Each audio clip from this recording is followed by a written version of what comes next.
వార్త 28:20.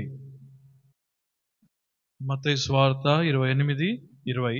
అందరం కలిసి చదువుదాం. నేను మీకు ఏ ఏ సంగతులను ఆజ్ఞాపించుతినో వాటినన్నిటినీ గైకొనవలనని వారికి బోధించుడి. ఇదిగో నేను యుగ సమాప్తి వరకు సదాకాలము మీతో కూడా ఉన్నానని వారితో చెప్పాను. ప్రేమగల తండ్రి, పరిశుద్ధమైన దేవా, మాట్లాడే దేవా, ఈ యొక్క మధ్యాహ్న కాల సమయంలో మీ ప్రజలతో కలిసి సాక్ష్యం పంచుకోవడానికి కృప ఇవ్వండి. మీ పునరుత్థాన శక్తిని అనుగ్రహించమని బ్రతిమలాడుతున్నాను. మీరు గొప్పవాడు అని మీ ప్రజలు గుర్తెరగడానికి సహాయం చేయండి. మిమ్మల్ని పిలిచేవాడు నమ్మకమైన వాడు కనుక అలాగూ చేయండి. కాబట్టి పాపంలో నుండి నన్ను వెతికి రక్షించి మీ యొక్క ప్రజలతో సహవాసం ఇచ్చి మిమ్మల్ని సేవించే గొప్ప భాగ్యం ఇచ్చారు. మీ కొరకు నేనేమీ సాక్రిఫైస్ చేయలేదు. మీరు నన్ను పిలవడమే ఒక ఆధిక్యత. ప్రభా, మిమ్మల్ని సేవించడానికి మీ గొప్ప పిలుపునిచ్చారు. మహోన్నతమైన పిలుపు, ఉన్నతమైన పిలుపు, పరలోక సంబంధమైన పిలుపు, పరిశుద్ధమైన పిలుపుతో పిలిచారు. అందుని బట్టి స్తోత్రములు చెల్లిస్తూ దీనులమై తగ్గించుకొని జీవిత కాలమంతా మిమ్మను మీ ప్రజలను సేవించడానికి సాధించి యేసుక్రీస్తు ప్రభువా నామములో స్తుతించి ప్రార్థించి అడిగి వేడుకుంటున్నాం తండ్రి, ఆమేన్. ఒక క్రైస్తవ కుటుంబంలో పుట్టినాను. తల్లిదండ్రులు ఇద్దరు భక్తి కలిగిన క్రైస్తవులు. మా అక్క వాళ్ళిద్దరు తర్వాత నేను పుట్టినాను మా ఇంట్లో. కాబట్టి వాళ్ళు నన్ను ఎక్కువ ప్రేమించేవాళ్ళు. చిన్నప్పుడు ఇంట్లో పుట్టిన కొడుకు, కుమారుడని చాలా ఆశించినారు. కొడుకు పుట్టాల. అప్పుడు నేను 3వ సంతానం.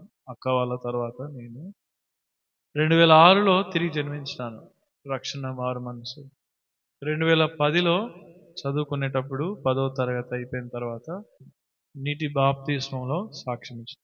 2006లో యేసు ప్రభువా నేను పాపిని అని, నా వయసు అప్పుడు 12 సంవత్సరాలు, 6వ తరగతి అయిపోవచ్చినప్పుడు యేసు ప్రభువా నేను పాపిని, నన్ను క్షమించు, నా హృదయంలోనికి రా అని నా గమనికతో, అర్థంతో, తెలివితో అడిగినాను ఒకరోజు ఆగస్టులో. తర్వాత చదువు అయిపోయింది. 10వ తరగతి అయిపోయినప్పుడు హైదరాబాద్లో హాస్టల్ వేసినప్పుడు అక్కడ హాస్టల్లో ఉండి చదువుకుంటూ దేవుని వాక్యం చదువుతూ ఇంకా దేవునికి దగ్గర అక్కడ ఒక చర్చ్లో మన సమాజంలోనే సియోను అనే ప్రార్థన మందిరము వనస్థలిపురంలో బాప్తిస్మం తీసుకున్నాను. 2010 నవంబర్ 27వ తారీఖు నీటి బాప్తిస్మం. ప్రభువును చాలా ప్రేమతో వెంబడించాలనే ఆశ ఉండేది. బాగా చదువుకొని ఉద్యోగం చేసి ప్రభు సేవ చేయాలా, నా జీవితంలో ప్రభువును సేవించాలా. పూర్తికాల సేవ కాదు కానీ ఉద్యోగం చేస్తూ అయినా ప్రభు కొరకు పరిచర్య చేయాలా, నా బలం ఆయన కొరకు వాడాలని ఉండేది. మందిరం అంటే చాలా ఇష్టం. చిన్నప్పటి నుండి కూడా దేవుని మందిరం మీద చాలా ప్రేమ ఉండేది నాకు. అదేంటో మందిరానికి వెళ్ళాలా, అక్కడ పనులు చేయాలా, మందిరంలోనే సమయం గడపాలా అని ఉండేది. మందిరంలో ప్రతి చిన్న పని చేయాలంటే ఎంతో ఆనందం ఉండేది. హెబ్రోను గోల్కొండ చౌరస్తా దగ్గర అక్కడ చిన్న రూమ్లో సహోదరులతో ఉండేవాడిని. సో మందిరం ఉదయం 7 గంటల నుండి రాత్రి 11 గంటల వరకు అక్కడే ఉండేవాళ్ళం. పొద్దున 7 గంటలకు బాత్రూమ్లు గడగాల, తర్వాత చాపలేయాల, తర్వాత ఇంటికి పోయి స్నానం చేసి 10 గంటలకల్లా ఆరాధన, 9:30కే ఉండేది. ఆరాధన అయిపోయిన తర్వాత వంట, భోజనం వడ్డించే పని చేసేవాడిని. పాత్రలు తోమేవాళ్ళం, ఊడ్చే వాళ్ళము. తర్వాత మందిరంలోనే దినమంతా గడపాలనే ఆశ. కాలేజ్ చదువుకునేటప్పుడు కూడా కాలేజ్ పోవడము, మందిరంలో ఉండడం, పెయింటింగ్ చేయడం, మందిరంలో ఏదైనా కన్స్ట్రక్షన్, సిమెంట్ పని, మట్టి పని, పైన దుమ్ము దులిపేది, ఇవన్నీ చాలా ఇష్టం నాకు. చిన్నప్పుడు మందిరంలో నా లేత ప్రాయం 15, 16, 17 ఆ వయసులో దేవుని మందిరం మీద చాలా ప్రేమ ఉండేది. తర్వాత నా చదువు అయిపోయినప్పుడు సేవలో పరిచర్యలో వాడుకునే వాళ్ళు నన్ను చిన్న చిన్నగా. ఇట్లా వాయిద్యములు వాయించడానికి, పాటలు పాడడానికి, సువార్తకు పోవడానికి, తర్జుమా చేయడానికి వాడుకునేవాళ్ళు. హెబ్రోన్ నుండి తర్వాత ఆయా స్థలాల్లో VBS పరిచర్యలో, సండే స్కూల్లో ఉండేవాళ్ళు. అప్పుడు ఒక బ్రదర్ ఆఫ్రికా గురించి చెప్పినాడు. 2015లో ఒక సేవకుడు ఆఫ్రికాలో ఉండే సేవ, అక్కడ ఎట్లా పరిచర్య ఉంటుంది దాని గురించి చెప్పినప్పుడు చాలా ఆసక్తి అనిపించింది, బాధ వేసింది. వాళ్ళ గురించి ఎక్కువగా ప్రార్థన చేయాలనిపించేది అక్కడ ఉండే పరిస్థితులు. ఆఫ్రికా ఖండంలో దాదాపు 46 దేశాలు ఉంటాయి. ఇప్పుడు ఇండియాలో ఎట్లయితే 28 రాష్ట్రాలు 29 రాష్ట్రాలు ఉంటాయో అట్లా ఆఫ్రికా ఇంకా పెద్ద ఖండం, అది కాంటినెంట్ అంటారు కదా. సో ఈ 46 దేశాల్లో చీకటి ఖండం అంటారు ఆఫ్రికాని. ఎందుకంటే ప్రపంచానికి ఎక్కువగా పరిచయం లేదు, అక్కడ ఉండే సంగతులు, వస్తువులు, పదార్థాలు, స్థలాలు తెలియదు. ప్రజలు కూడా చాలా అమాయకులు, తర్వాత త్వరగా తప్పుడు సంగతులు విశ్వసిస్తారు. అట్లాంటి నాగరికత, చాలా వెనుకబడిన నాగరికత. ఆర్థికంగా వాళ్ళకి డబ్బులు లేవు అని అనకూడదు, ఉంటాయి కానీ వాళ్ళ నాయకులే తినేస్తారు. సో పేద ప్రజలు వారు చదువుకొని కష్టపడి ఉద్యోగాలు చేసి మంచి కుటుంబాలు కలిగి ఉండడం చాలా తక్కువ, చాలా తక్కువ. ఇట్లాంటి ఇంత రూమ్లోనే ఒక 10 మంది ఉంటారేమో, ఇంతకంటే చిన్న రూమ్లోనే ఉంటారు. వాళ్ళు స్నానం చేసేది కూడా ఇదే దాంట్లోనే చేస్తారు. బాత్రూమ్ ఉండదు, ఒక టబ్ ఉంటుంది, ఆ టబ్బులోనే నీళ్ళు పోసుకొని దాంట్లో నిలబడి దాంట్లోనే చేస్తారు. సో మీరు ఆ ఇంట్లోకి వెళ్తే ఒక 5 నిమిషాలు కూడా ఉండలేరు. ఆ వాసన, వాళ్ళ పద్ధతులు, వాళ్ళ భోజనం వేరే ఉంటుంది. దేవుడు ఆ దేశాన్ని ఎక్కువగా ఖండాన్ని ప్రేమించినాడు. చాలామంది మిషనరీస్ తెల్లవాళ్ళు అక్కడికి వచ్చి సేవ చేసినారు. చాలామంది ఇప్పుడు కూడా సేవ చేస్తూనే ఉన్నారు. ఆ దేశస్తులకు చదువు చాలా ప్రాముఖ్యం. చాలామంది పిల్లలు చదవడం మానేస్తారు, 10వ తరగతి తర్వాత చదవరు. దాదాపు 7, 8, 9వ తరగతిలోనే స్టడీ డ్రాప్ చేస్తారు. ఎందుకంటే ఒక కారణం నేను కనుక్కున్నది ఏంటంటే, తల్లులు పిల్లలకి సరైన పోషణ ఇవ్వరు, తల్లి పాలు పిల్లలకి దొరకదు. కాబట్టి ఆ పిల్లలకు అంత ఎక్కువైన జ్ఞానము షార్ప్గా ఉండదు. చిన్నప్పుడు తల్లి పాలు పిల్లలకు చాలా అవసరం కదా. కాబట్టి అక్కడ వివాహం లేకుండానే పిల్లలు కంటారు, చిన్న చిన్న పిల్లలే, 15 సంవత్సరాలు 16 సంవత్సరాల పిల్లలు, వాళ్ళే ఇంకొక పిల్లల్ని కంటారు. కాబట్టి ఆ పిల్లలకు అంత శక్తి, భోజనం అంత ఉండదు, వారి ఆరోగ్యానికి కావలసినంత ఉండదు. కాబట్టి వివాహ వ్యవస్థ సరిగా ఉండదు. కాబట్టి తండ్రి తన బిడ్డను చూసుకోడు. అమ్మ కంటది చిన్న పాప, ఆ పాపని వాళ్ళ అమ్మ దగ్గర వదిలిపెడతారు. ఈ అమ్మాయి వాళ్ళ అమ్మ దగ్గర, అంటే ఈ చిన్న బిడ్డ వాళ్ళ అమ్మమ్మ దగ్గర పెరుగుతుంది. కాబట్టి స్కూల్లో ఫుడ్ ఇస్తారు, భోజనం ఇస్తారు, కానీ అదంతా సరిపోదు. కాబట్టి ఆ పిల్లలు ఎదిగినప్పుడు వాళ్ళ బ్రెయిన్ షార్ప్గా ఉండదు, కాబట్టి చదవలేరు. అంత షార్ప్గా వాళ్ళు తెలివిగా, చురుకుగా ఉన్నత విద్యలోనికి వెళ్ళి చదివి చాలా తక్కువ మంది ఉంటారు. కాబట్టి వాళ్ళకి మిషనరీస్ వచ్చి చదువు నేర్పిస్తారు. తర్వాత వైద్యం కూడా చాలా ఆలస్యంగా అందుతుంది వాళ్ళకు. వైద్యము మంచి మంచి వైద్యశాలలు ఉన్నాయి, కానీ వాళ్ళ మనస్తత్వము చాలా స్లోగా పనిచేస్తారు. వాళ్ళ మనస్తత్వం అట్లా నెమ్మదిగా పనిచేస్తారు. ఈరోజు చెప్తే వాళ్ళకి స్లోగా పనిచేస్తారు, తొందరగా పని చేయలేరు వాళ్ళు. కాబట్టి వైద్యం కూడా సరిగా త్వరగా అందదు. ఇది పాపము, మనిషిలో ఉన్న పాపము నానా రకాలుగా బయటపడుతుంది. భారతదేశంలో ఒక పాపము, ఒక్కొక్క దేశంలో ఒక రకమైన చీకటి అంటారు దాన్ని, మనుషుల్లో ఉండే చీకటి. ఆ దేశంలో కూడా ఒక రకమైన చీకటి. అది చూసినప్పుడు చాలా బాధేస్తుంది. చాలా మనుషులు చాలా ఎక్కువగా చనిపోతారు ఆ కాండంలో. ఒక ఆమె అయితే బేదులు పెట్టి చనిపోయింది. బేదులు వచ్చినాయి, హాస్పిటల్కి పోయింది, చనిపోయింది. ఇప్పుడు ఎంత చిన్నదానిగా చనిపోతారు. సో ఒకవేళ మీకు క్యాన్సర్ వచ్చింది అనుకోండి, మీకు ఏదైనా గడ్డ వస్తే ఆ గడ్డ తీసుకొని పోయి హాస్పిటల్కి పోయి అది టెస్ట్ చేసి ఆ రిపోర్ట్ ఏంది గడ్డ అని తెలిసిలోపే మనిషి చచ్చిపోతారు. అట్లాంటి స్లో వైద్యం. అట్లాంటి ఖండంలో చాలామంది డాక్టర్స్ వచ్చి సేవ చేసినారు. చాలామంది డాక్టర్లు వాళ్ళు బయట దేశంలో వచ్చి మలేరియా, దోమలు అవన్నిటికీ సేవ చేశారు. కాబట్టి ఈ దేశము చాలా ప్రాముఖ్యం. మంచి ప్రజలే.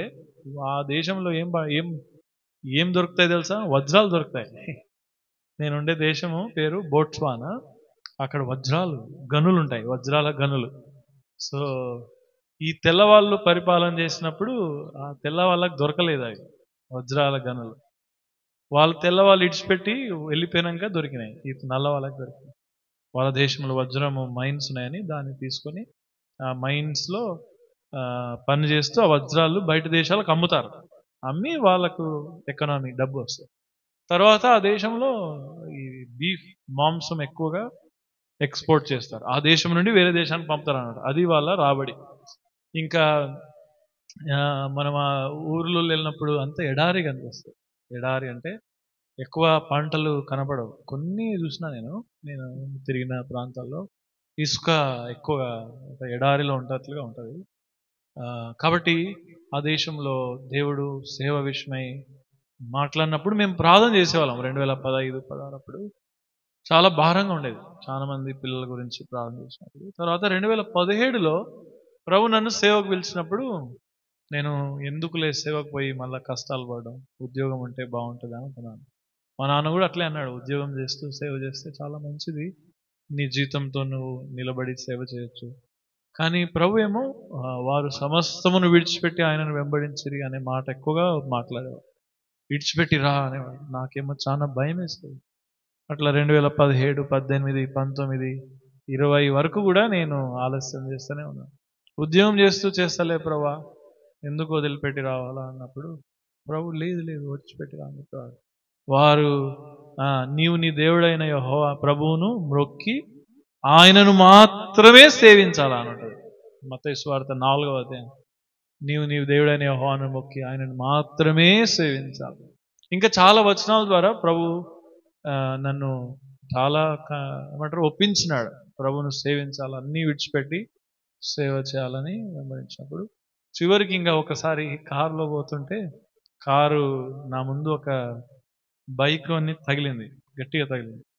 ఆ బైక్ వాడు కింద పడినాడు, యాక్సిడెంట్ లాగా చాలా పెద్దగా అయింది అది. తర్వాత ఆ యాక్సిడెంట్ అప్పుడు భయం వేసి అప్పుడు ప్రభు మాట్లాడినాడు, ఇప్పుడైనా లోబడు అని 2వ దినవృత్తాంతములు 30వ అధ్యాయము 8వ వచనంలో ఉంటుంది. 2వ దినవృత్తాంతంలో 38వ వచనంలో, మీరు మీ పితరుల వల్లే అవిధేయులు కాక యెహోవాకు లోబడి ఆయన శాశ్వతముగా పరిశుద్ధపరిచిన ఆయన పరిశుద్ధ మందిరములో ప్రవేశించి మీ దేవుడని యెహోవా మహోగ్రత మీ మీద నుండి తొలగిపోనట్లు ఆయనను సేవించు. అప్పుడు లోబడినాను, ప్రభా ఇంకా మీకు లోబడతాను, ఏ పరిస్థితి అయినా పర్లేదు ప్రభా, నిలబడతాను, నాకు సహాయం చేయని అప్పగించుకున్నప్పుడు అప్పుడు హెబ్రోన్లో కొంతకాలం నేను సేవ తర్ఫీదు కొరకు పోయినాను. అప్పుడు ఆఫ్రికాలో ఉన్న సేవకులు వాళ్ళు పెద్దలు కూడా ఇక్కడ మాకు ఇంకొక సహోదరుడు అవసరం అని అడిగినారు. సాక్ష్యం అప్పుడు ఒక ఆయన సాక్ష్యం చెప్పినాడని చెప్పినా కదా, ఆ సహోదరుడు కూడా జాన్ పాల్ అన్న, ఒక అన్న అక్కడ సేవలో ఉన్నాడు, 2005 నుండి ఉన్నాడు. ఆయననే వచ్చి చెప్పేవాడు అక్కడ గురించి. తర్వాత 2020-21లో ఇంకొక స్థలంలో ఇంకొక చర్చ్లో ఇంకొక బ్రాంచ్, అక్కడ సేవకుడు అవసరమని నన్ను అడిగారు. ఎవరైనా తెలిసిన వాళ్ళు ఉంటే చెప్పండి అని అన్నారు. చెప్తానని చెప్పిన తర్వాత వాళ్ళే అడిగారు, నీకు సేవ పిలుపు ఉందా? అవును బ్రదర్, నాకు సేవ పిలుపు ఉంది, అయితే నేను రాకూడదు అనుకున్నాను, చాలా రోజుల నుండి ఆలస్యం చేస్తున్నాను అంటే ఆఫ్రికాకు రండి అని చెప్పినారు. ఆఫ్రికాకు రమ్మంటే వచ్చేది ఎట్లా? ప్రభు మాట్లాడితే వస్తానన్నప్పుడు అప్పుడు మత్తయి సువార్త 28-20 ఇందాక చదివినాం కదా, ఇదిగో నేను యుగ సమాప్తి వరకు సదాకాలము మీతో కూడా. ఈ మాట చాలా ప్రాముఖ్యమైన మాట అన్నమాట. ఎందుకంటే యేసు ప్రభు చెప్పినాడు శిష్యులతో, మీరు పోయి ప్రతి దేశానికి ప్రతి ఊరికి పోండి, నేను మీకు చెప్పినవన్నీ చెప్పండి, సమస్త జనులను శిష్యులుగా చేయండి, వాళ్ళకు బోధించండి, బాప్తిస్మం ఇవ్వండి, నేను మీతో కూడా ఉంటానని చెప్పాను. అప్పుడు ప్రభు నాతో నేను నీతో సదాకాలము ఈ యుగ సమాప్తి వరకు, అంటే ఈ ప్రపంచంలో నువ్వు ఏ చివరిలో ఉన్నా నేను నీతో ఉంటాను. తల్లిదండ్రులకు దూరంగా ఉన్నా, ఇంకా సొంత వాళ్ళకు దూరంగా ఉన్నా కూడా నేను నీకు తోడుగా ఉంటానని ప్రభు వాగ్దానం చేస్తే సరే అని లోబడి 2021 ఏప్రిల్ 15వ తారీఖు ప్రయాణం చేశాను. ఇంకా అక్కడికి పోయిన తర్వాత ఇప్పటికి 4 సంవత్సరాలు అయిపోయింది. 2021 ఏప్రిల్ 15 నుండి ఇప్పుడు 2025 ఏప్రిల్ 15 వరకు ప్రభు సహాయం చేశాను. ప్రభు ఎంతో నమ్మదగిన వాడు. ఇప్పుడు కొత్త వాళ్ళు, వాళ్ళ మనస్తత్వం వేరు, వాళ్ళ భాష వేరు, ఆ ప్రాంతం వేరు, ఆ భోజనం వేరు, అంతా వేరు వేరుగా ఉన్న కొత్తగా ఇబ్బంది అనిపిస్తుంది కదా కొత్త స్థలంలో. కానీ దేవుడు చాలా నమ్మదగినవాడు. ఆ ప్రాంతంలో కొంతమంది ఇండియన్స్ ఉన్నారు, తెలుగు వాళ్ళు ఉన్నారు, తమిళ్ వాళ్ళు ఉన్నారు, కొంతమంది హిందీ వాళ్ళు ఉన్నారు, కొంతమంది మన భారతీయులు, తర్వాత ఆఫ్రికన్స్ కూడా చర్చ్కి వస్తారు. సో అందరం కలిసి సేవ చేయడానికి ప్రతిరోజు సువార్త చేయాలి అక్కడ. ప్రతిరోజు పొద్దున పోయి ఇంటింటికి, తర్వాత హాస్పిటల్ దగ్గర పోయి, యేసు ప్రభు నిజమైన దేవుడు, మన పాపాలు క్షమిస్తాడు, మన రోగాలు బాగు చేస్తాడు, మన అక్కరలు తీరుస్తాడు, యేసు ప్రభు పరిశుద్ధుడు, మనం పరిశుద్ధంగా ఉండాలని ఇవన్నీ చెప్తాం. ప్రతిరోజు పోయి హాస్పిటల్లో చెప్తాం. వివాహం తర్వాతనే పిల్లల్ని కనాల. వివాహము చాలా ప్రాముఖ్యము. ఒక వ్యక్తికి ఒక భార్యనే ఉండాలి. తాగుడు, మద్యము, తర్వాత ఈ డ్రగ్స్, ఇవన్నీ చాలా భయంకరమైన వ్యసనాలు. మనల్ని తినేస్తాయి, మన ఆరోగ్యం పాడు చేస్తాయి. దేవుడు మనల్ని విడిపిస్తాడు, మన అవసరతలన్నీ తీరుస్తాడని చెప్తాం. ఎక్కువగా అదే చెప్తాం. ఎందుకంటే దేవుడు అవసరతలు తీరుస్తాడా, మీరు మాకు డబ్బులు ఇవ్వండి అంటారు. కానీ నేను చెప్పిన దేవుడిని అడుగు, దేవుడు తీరుస్తాడు. నేను ఎంతవరకు ఇస్తాను? ఒక 10 ఇస్తాం, 20 ఇస్తాం, 50 ఇస్తాం. రోజు ఇచ్చుకుంటూ ఉండలేం కదా. సో దేవుణ్ణి అడగాల. నేను దేవుణ్ణి అడుగుతా, నేను ఎవరిని అడగను. మీరు కూడా దేవుణ్ణి అడగండి అని చెప్తాం. స్కూల్లో పిల్లలకు చెప్తాం. స్కూల్లో 7, 8, 9, 10వ తరగతి పిల్లలు, 11, 12 తరగతి పిల్లలకు కూడా చెప్తాం. చిన్న వయసులో మీ జీవితాలను కాపాడుకుంటే ప్రభు మిమ్మల్ని గొప్పగా వాడుకుంటాడు. బాగా చదువుకోవాలా, దేవుని వాక్యం మనకు జ్ఞానం ఇస్తుంది, ఇవన్నీ చెప్తాం.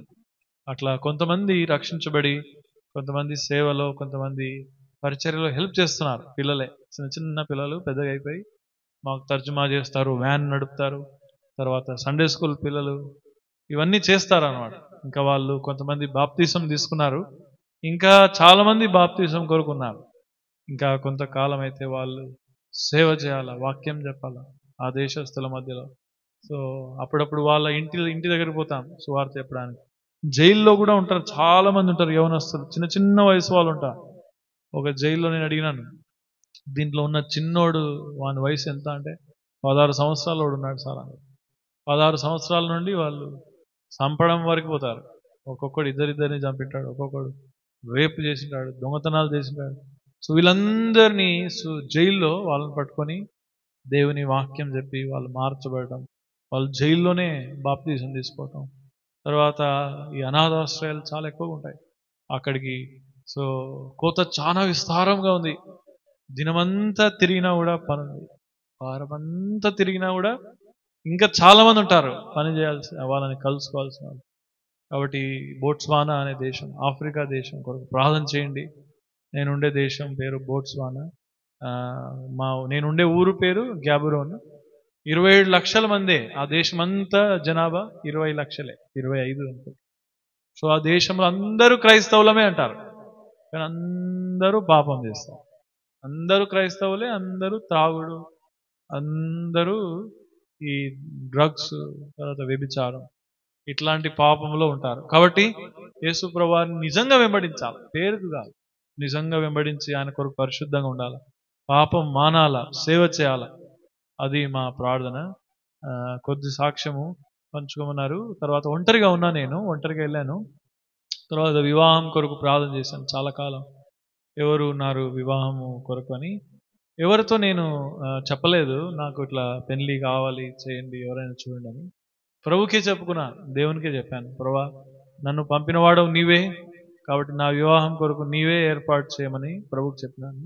ప్రభు నా కొరకు ఆయన పాలి భాగస్తురాల్ని సిద్ధపరుస్తున్నాడు. మనకు తెలియకుండానే ప్రభు మన కొరకు పని చేస్తాడు. మన గురించి ఎవ్వరు ఆలోచిస్తలేరులే అనుకుంటాం, కానీ మన గురించి చాలా మంది ప్రార్థన చేస్తూ ఉంటారు. మన గురించి దేవుడు ఎక్కువగా పట్టింపు కలిగి ఉంటాడు. ఆయన మన పెళ్లి కొరకు, మన భవిష్యత్తు కొరకు చాలా ఆలోచిస్తూ ఉంటాడు, మన అవసరతలు, మన అక్కర్లు.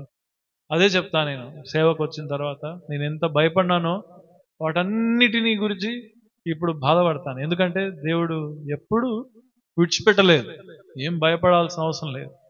కాబట్టి నా వివాహం కొరకు కూడా ప్రభువే సిద్ధపరిచినాడు. నేను ఎప్పుడు చూడని వ్యక్తి ఎవరో తెలియదు, కానీ దేవుని సేవకుల ద్వారా 2024లో నేను ఇండియా వచ్చినప్పుడు వాళ్ళు చెప్పినారు.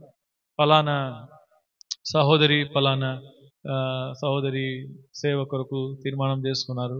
వాళ్ళ కొరకు ప్రార్థన చేసి మీరు దేవుని చిత్తమైతే మీరు వివాహం కొరకు సిద్ధపడండి అంటే నేను ప్రార్థన చేసి చెప్పినాను. ప్రభు నాతో మాట్లాడినాడు ఫలానా వాక్యం ద్వారా, ఈ కార్యము దేవుని వలన నిర్ణయించబడినదని ఒక మాట, చాలా ప్రత్యేకమైన మాట. అది ఆది కాండంలో ఉంటుంది చూడండి, 41:32. ఆది కాండము 41:32. ఎవరైనా చదువుతారా?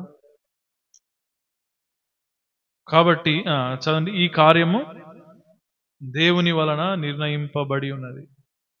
41:32. ఈ కార్యము దేవుని వలన నిర్ణయింపబడి ఉన్నది, ఇది దేవుడు శీఘ్రముగా జరిగించు. కాబట్టి ఇది ఒక్క మాట ద్వారా ప్రభు మాట్లాడాడు. అప్పుడు వెంటనే నేను లోబడి వాళ్ళకి చెప్పినప్పుడు తర్వాత వివాహం కొరకు తిరిగి ఇండియాకు వచ్చి ఫిబ్రవరి 20 తారీఖు మా వివాహం అయింది. తర్వాత ఫిబ్రవరి ఏప్రిల్ లోపే మేము వెళ్ళిపోవాలి ఇండియా నుండి ఆ బోట్స్వానా దేశానికి. కానీ ప్రభు చిత్తం ఏంటో తెలీదు, తన వీసా ఇంకా ఆలస్యమైంది. కాబట్టి నా భార్య వీసా కొరకు ఎదురు చూస్తున్నాము.